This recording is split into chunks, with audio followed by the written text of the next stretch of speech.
اعوذ باللہ من الشیطان الرجیم بسم اللہ الرحمن الرحیم وَإِذْ قُلْنَا ادْخُلُوا هَٰذِهِ الْقَرْيَةَ فَكُلُوا مِنْهَا حَيْثُ شِئْتُمْ رَغَدًا وَادْخُلُوا الْبَابَ سُجَّدًا وَقُولُوا حِطْوَةٌ نَغْفِرْ لَكُمْ خَطَايَاكُمْ وَسَنَزِيدُ الْمُحْسِنِينَ فَبَدَّلَ الَّذِينَ ظَلَمُوا قَوْلًا غَيْرَ الَّذِي قِيلَ لَهُمْ فَأَنزَلْنَا عَلَى الَّذِينَ ظَلَمُوا رِجْزًا مِّنَ السَّمَاءِ بِمَا كَانُوا يَفْسُقُونَ.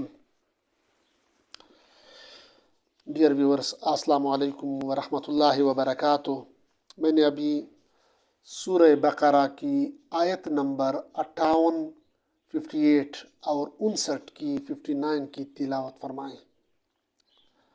ابھی ہم اس کا اردو میں ترجمہ پڑھتے ہیں اور پھر اس کی تفسیر پڑھیں گے اردو میں انشاءاللہ.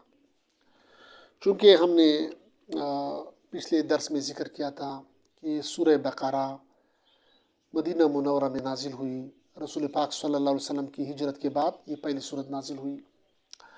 اور اس کا جو متن تھا وہ چونکہ وہاں پر اس کا جو مد مقابل تھے مدینہ منورہ میں، وہاں پر یہودی علماء آباد تھے اور وہ اپنے آپ کو اہل کتاب یعنی تورات کے ماننے والے کا دعویٰ کرتے تھے. تو یہاں پر سورہ بقرہ میں ان کو بطور خطاب خاص بنی اسرائیل کو خطاب کیا گیا، اور اس یہودی مدینہ کے جو آبا و اجداد تھے، یعنی موسیٰ علیہ السلام کے دور میں جو فرعون سے نجات تھا، اس کی جو انعامات اللہ پاک نے اس پہ کیے تھے، یعنی فرعون سے نجات، اس کو مختلف قسم کے نعمتیں، پھر اس کو من و سلوہ کے رزق، اور جو نعمتیں اس نعمت اللہ پاک نے اس پہ کی تھی، وہ سارے نعمتیں اس کا ذکر کیا اللہ پاک نے ان کو، اور ان کو توحید کی طرف دعوت دی کہ وہ آخر نبی حضرت محمد مصطفیٰ صلی اللہ علیہ وسلم پہ ایمان لائیں، یعنی قرآن اور صاحب قرآن پہ ایمان لائیں. کیونکہ یہی اگر یہ علماء، کیونکہ اگر یہ یہودی علماء اگر یہ ایمان اس کے لے آتے تو باقی جو جاہل لوگ تھے اس کو اسلام پہ داخل ہونا اس کے لیے آسان بن جاتا. تو اب اس آیت میں عذاب کا ذکر ہے، یہودیوں پہ، بنی اسرائیل پہ جو عذاب اللہ تعالیٰ کی طرف سے جو عذاب آیا تھا اس کے عذاب کا ذکر ہے، اور اس کی وجہ سبب عذاب کا ذکر ہے کہ اس کی وجہ کیا تھی، کیوں اس پہ عذاب آیا. ان دو آیات میں یہ ذکر ہے، یعنی عذاب اور سبب عذاب کی وجہ جو بنی اسرائیل پہ آئی تھی اللہ پاک کی طرف سے. تو پہلے ہم ترجمہ پڑھتے ہیں. وَإِذْ قُلْنَا، اور جب ہم نے کہا، یعنی اللہ پاک نے جب انہیں کہا، ادخلو، داخل ہو، هَٰذِهِ الْقَرْيَةَ، اس شہر میں، اسی بستی میں، فَكُلُوا مِنْهَا، فَكُلُوا، پس کھاؤ، مِنْهَا، اس سے، اس میں، حیث، جہاں، شئتم، چاہو، رغدن، فراغت سے، یعنی وافر مقدار سے.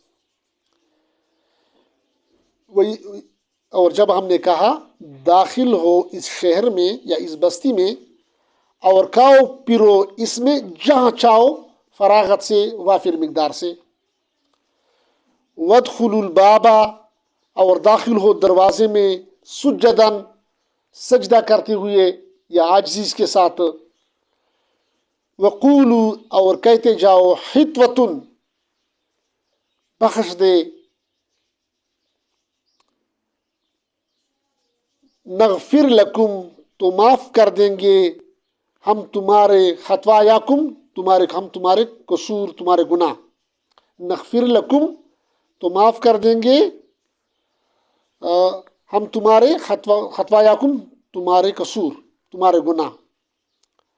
وسنزید المحسنین، اور زیادہ بھی دیں گے نیکی والوں کو، یا زیادہ اجر دیں گے نیکوکاروں کا، محسنین کو زیادہ، اس کا اجر زیادہ دیں گے اس کو زیادہ. فبدل الذین پھر بدل ڈالا الذین ظلموا جو ظالم تھے ان ظالموں نے قولا بات غیر الذی خلاف اس کے قیل لہم جو کہی دی گئی تھی ان سے فانزلنا پھر اتارا ہم نے علی الذین ان ظلموا ان ظالموں پر یا ان لوگوں پر جنہوں نے ظلم کیا تھا یا جو ظالم تھے رجزن عذاب من السماء اوپر سے یعنی آسمان سے یعنی رجزن من السماء یعنی آسمانی عذاب نازل کیا بما کانو کی وجہ سے یفسقون حکم عدولی کی وجہ سے یا حکم کی نافرمانی کی وجہ سے یعنی اللہ کے حکم کی نافرمانی کی وجہ سے فبدل الذین ظلموا پھر بدل ڈالا ظالموں نے بات کو خلاف اس کے جو کہی دی گئی تھی ان سے پھر اتارا ہم نے ظالموں پر عذاب آسمان سے ان کی حکم عدولی پر یا ان کی نافرمانی کی وجہ پر. اب آتے ہیں اس کی تفسیر کی طرف. اس آیت میں چونکہ بنی اسرائیل کو کہا گیا تھا اللہ پاک نے اس کو کہا کہ آپ لوگ ہمیں داخل ہو جائیں قریبی بستی میں داخل ہو جائیں چونکہ ماضی میں انہوں نے میدان تی میں یہ عہد کی تھی موسیٰ علیہ السلام سے انہوں نے یہ گزارش کی تھی کہ ہمارے لیے دعا کریں ہم یہ من و سلوا کو سے کھانے سے تنگ آ گئے جو اعلیٰ خوراک تھی اعلیٰ غذا تھی اسے انہوں نے کہا کہ ہم تنگ آ گئے اور ہم نے کوئی اور چیز چاہیے مطلب سبزیاں مختلف سبزیاں چاہیے پیاز لہسن وغیرہ. تو اس کے تناظر میں پھر اس کو کہا گیا کہ آپ لوگ قریبی گاؤں میں چلے جائیں. اس کے ساتھ جو قریبی گاؤں تھا تفاسیر لکھتے ہیں کہ ملک شام کے ساتھ جو قریبی گاؤں تھا بعض تفاسیر لکھتے ہیں کہ اریحہ تھا اریحہ اس گاؤں یا بستی کا نام تھا. بعض تفاسیر لکھتے ہیں تفسیر جواہر القرآن لکھتے ہیں کہ وہ بیت المقدس تھی. بہرحال جو بھی تھی وہاں پر وہ ایک بستی تھی کہ آپ اس بستی میں چلے جائے اللہ پاک نے حکم دیا. لیکن ابھی اس بستی میں جانے کے آداب بتائے گئے کہ جب آپ اس بستی میں اس میں چلے جائیں تو وہاں پر اس کے کچھ آداب ہیں. آپ اس اب دو قسم کے آداب اس کو بتائے گئے ایک قولی اور دوسری فعلی یعنی زبان سے کیا کہنا ہے اور عمل سے کیا کرنا ہے یعنی عمل آپ کی کس طرح ہونی چاہیے. تو قولی اور فعلی دو قسم کے بتائے گئے اس کو اللہ پاک نے حکم دیا دو قسم کے آداب کے. لیکن اور پھر کہا کہ اگر اللہ پاک نے فرمایا کہ اب اس کو اگر آپ فالو کریں گے اس پہ عمل کریں گے تو اس کے لیے میں آپ کو ریوارڈ میں بدلے میں آپ کو گناہ معاف کر دوں گا تمہارے گناہ معاف کر دوں گا نغفر لکم خطایاکم تمہارے گناہ معاف کر دوں گا بخش دوں گا تمہارے گناہ اور اجر نیکوکاروں کا اجر زیادہ اور بھی زیادہ اجر زیادہ کروں گا نیکوکاروں کا جو نیک لوگ ہیں. لیکن ان ظالموں نے جب وہ اس بستی میں داخل ہو رہے تھے تو انہوں نے اس قولی ادب کی بھی خلاف ورزی کی اور جو فعلاً یعنی عملاً جو ادب تھا اس کی بھی خلاف ورزی کی. دونوں کو انہوں نے بدل ڈالا. تو جب دونوں اس کو بدل ڈالا یعنی کس طرح بدل ڈالا اس کو کہا گیا تھا کہ آپ لوگ جب داخل ہوں تو لفظ خطوتن کہا کریں. خطوتن کے معنی یعنی بخش دے یعنی کلمہ استغفار کہا گیا تھا کہ آپ لوگ یعنی ایک قسم کا استغفار پڑھا کریں. خطوتن بخش دے جب آپ جائیں تو یہ زبان سے یہ کلمہ ادا کرتے جائیں یعنی کلمہ استغفار پڑھا کریں اللہ سے گناہوں کی بخشش مانگا کریں طلب کریں. اور فعلاً یہ تھا کہ وہاں پر سجدن کی بغیر ادخل الباب سجدن جب دروازے سے داخل ہو تو سجدن. تو یہاں پر تفاسیر لکھتے ہیں کہ دروازے سے سجدہ کرتے ہوئے داخل ہونا سے مراد یہ ہے کہ یہاں پر سجدے سے مراد وہ شرعی سجدہ نہیں ہے کیونکہ اگر آپ شرعی سجدہ ہم اسی مراد لیتے ہیں تو پھر سجدے کے دوران بندہ کیسے دروازے میں داخل ہو سکتا ہے. تو اس سے مراد کیا ہے